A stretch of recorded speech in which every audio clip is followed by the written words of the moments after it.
How to win an election, Vladimir Putin-style. Wrestlers, nuns and independent monitors are caught on video fixing votes as Russian strongman cruises to victory with more than 75% of the vote, so he can rule for 6 more years. Authorities spent unprecedented funds to ensure he has a strong mandate for his next 6 years in office. As he cast his ballot in Moscow, Putin said he would consider any percentage of votes for him a success. Election monitors reported the irregularities, despite authorities being told to ensure voting was free and fair. It comes as an exit poll showed Putin had won re-election as president with a huge 73.9% of the vote. Speaking in Red Square, he said, "Think about the future of our great motherland," as he thanked supporters. Shocking videos show blatant ballot rigging as Vladimir Putin won a landslide victory in the Russian presidential election.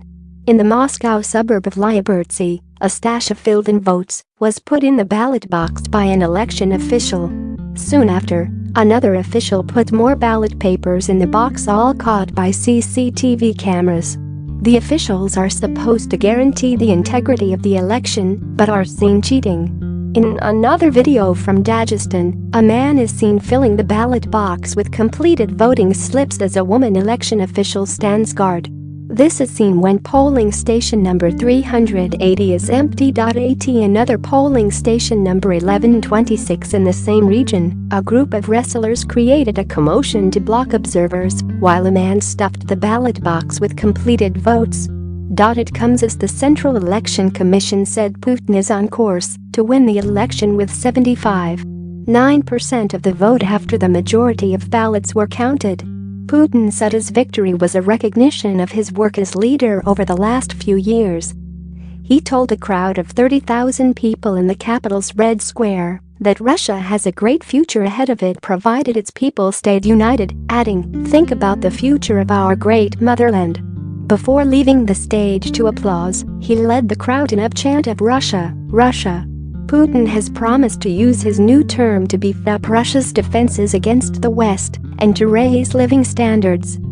In yet another case of voting irregularities highlighted on video, however, a group of nuns voted, while the Mother Superior openly checked to see that they had all correctly marked the papers for Putin. These cases are certain to raise questions over the result of the election as Putin heads towards a record 4th term in the Kremlin. But although Putin's victory isn't in doubt, the only real question is whether voters will turn out in big enough numbers to hand him a convincing mandate for his 4th term, which many Russians are facing intense pressure to do so.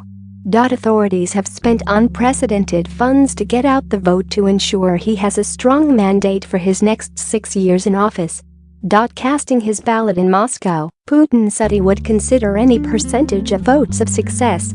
"The program that I propose for the country is the right one," he said. Meanwhile, the president's rumored gymnast girlfriend Alina Kabeva has also been seen casting her vote, but declined to say who she backed. She did, however, offer a not-so-cryptic clue by saying of her choice, "He will surely win." The glamorous 34-year-old arrived alone at a central Moscow polling station and appeared to be wearing a wedding ring.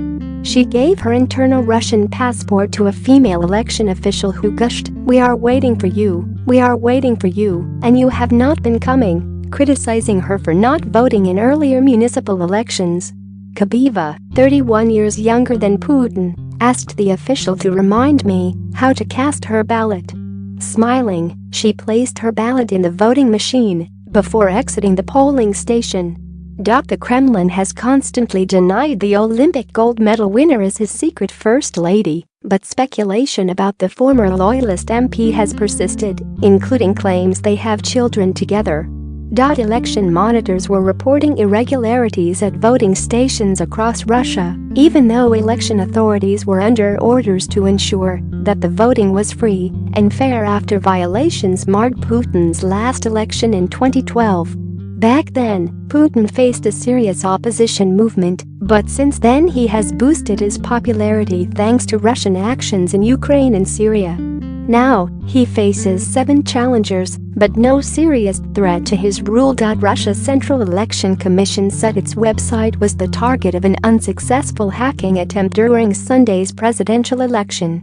Commission Chair Ella Pamfilova told reporters that it was a DOS, or distributed denial of service, attempt tracked to computers in 15 countries, without naming them. Such attacks are very common. SHE said efforts to disrupt the site occurred when voters in Russia's Far East were already casting ballots, but they were deterred by Russian authorities. As U.S. authorities investigate alleged Russian hacking and other interference in President Donald Trump's 2016 election, Russian authorities have claimed that foreign powers are seeking to interfere in Sunday's vote. Russia's Central Election Commission has reported more than 50% turnout in the presidential election, which President Vladimir Putin is certain to win another 6 years in office overwhelmingly.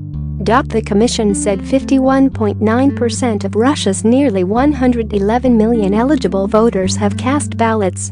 Yevgeny, a 43-year-old mechanic voting in central Moscow, said he briefly wondered whether it was worth voting. But the answer was easy. If I want to keep working, I vote, he said. He spoke on condition that his last name not be used out of concern that his employer, the Moscow city government, would find out. Across the country in the city of Yekaterinburg, a Russian doctor also said she was being coerced to vote.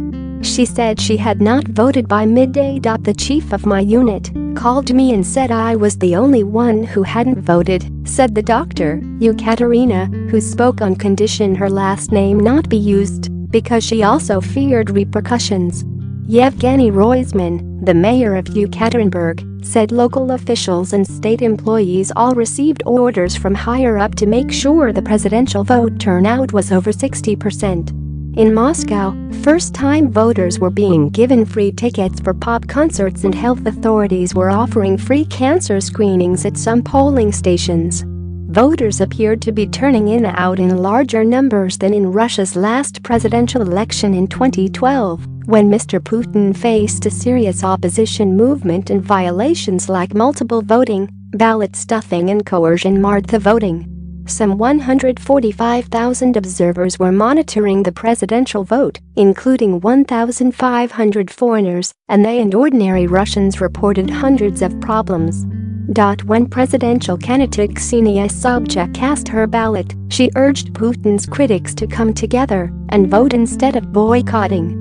Sobchak, a 36-year-old former TV star who has campaigned on a liberal platform and criticized Putin's policies, told reporters in Moscow that the higher the support for Putin in Sunday's vote, the tougher the system Russians will face in his new term. She argued against the boycott called for by opposition leader Alexei Navalny, who is barred from running, and said every extra percentage point for Putin is a result of those who refuse or don't bother to vote.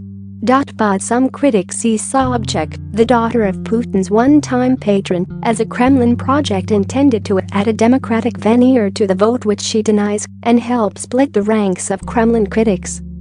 Russian authorities had appealed to patriotic feelings by holding Sunday's election on the anniversary of Russia's 2014 annexation of Ukraine's Crimean Peninsula.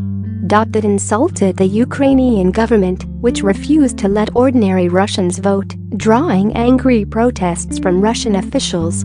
But Ukraine's security forces blocked the Russian embassy in Kiev and consulates elsewhere on Sunday as the government protested the voting in Crimea, whose annexation is still not internationally recognized.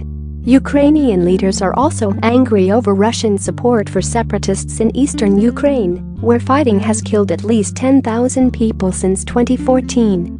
Polls show that most Russians view the takeover of the Black Sea Peninsula as a major achievement despite subsequent Western sanctions.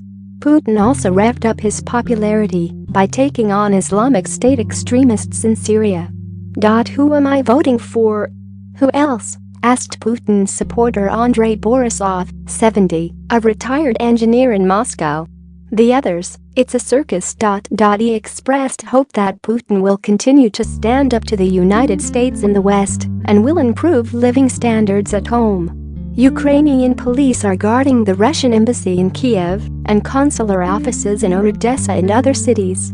It came after the Ukrainian government announced that only Russian diplomatic officials would be allowed to cast ballots in Sunday's vote. Millions of ethnic Russians live in Ukraine, but the number of registered Russian voters in Ukraine is unclear. Ukraine is protesting voting in Crimea, annexed by Russia from Ukraine 4 years ago. Ukraine is also angry over Russian support for separatists in eastern Ukraine, where a deadly conflict continues. Russian authorities are appealing to the United Nations and Council of Europe to intervene, according to Russian news agencies. Voting concluded at 8 p.m., 6 p.m. GMT, in Kaliningrad, the Baltic exclave that is Russia's westernmost region. Putin is so certain of winning that authorities are investing instead in massive get-out-the-vote efforts to produce a turnout that would embolden the Russian leader both domestically and internationally. Election monitoring group Golos and online groups set up to record violations reported scores of problems Sunday. They included discrepancies in ballot numbers, ballot boxes placed out of sight of observation cameras, and last-minute voter registration changes likely designed to boost turnout. The Central Election Commission released midway turnout figures for Far Eastern and Siberian regions ranging from 28 to 100%. But the figures meant little because the population is heavily concentrated farther west in European Russia. Some 145,000 observers were monitoring the voting in the world's largest country, including 1,500 foreigners and representatives from opposition leader Alexei Navalny's political movement. Navalny himself is barred from running. Speaking from his Moscow headquarters, Navalny dismissed Putin's challengers on the ballot as puppets, urged Russian voters to boycott the presidential election as he was doing, and vowed to continue defying the Kremlin with street protests. Some examples included ballot boxes being stuffed with extra ballots in multiple regions, an election official assaulting an observer, CCTV cameras obscured by flags or nets from watching ballot boxes, discrepancies in ballot numbers, last-minute voter registration changes likely designed to boost turnout, and a huge pro-Putin board inside one polling station. Russian election officials moved quickly to respond to some of the violations. They suspended the chief of a polling station near Moscow, where a ballot stuffing incident was reported, and sealed the ballot box. A man accused of tossing multiple ballots into a box in the far eastern town of Artyom was arrested. Meanwhile, many voters said they were under pressure from their employers to vote. Yevgeny, a 43-year-old mechanic voting in central Moscow, said he briefly wondered whether it was worth voting. But the answer was easy, he said. If I want to keep working, I vote. He said his bosses haven't asked for proof of voting, but he fears they will. He spoke on condition that his last name not be used out of concern that his employer would find out. Yevgeny Roizman, the mayor of Russia's fourth-largest city, Yekaterinburg, said local officials and state employees have all received orders from higher up to make sure the presidential vote turnout is over 60%. They are using everything: schools, kindergartens, hospitals. The battle for the turnout is unprecedented, said Roizman, one of the rare opposition politicians to hold a significant elected office. A doctor at one of the city's hospitals told the AP how one kind of voting pressure works.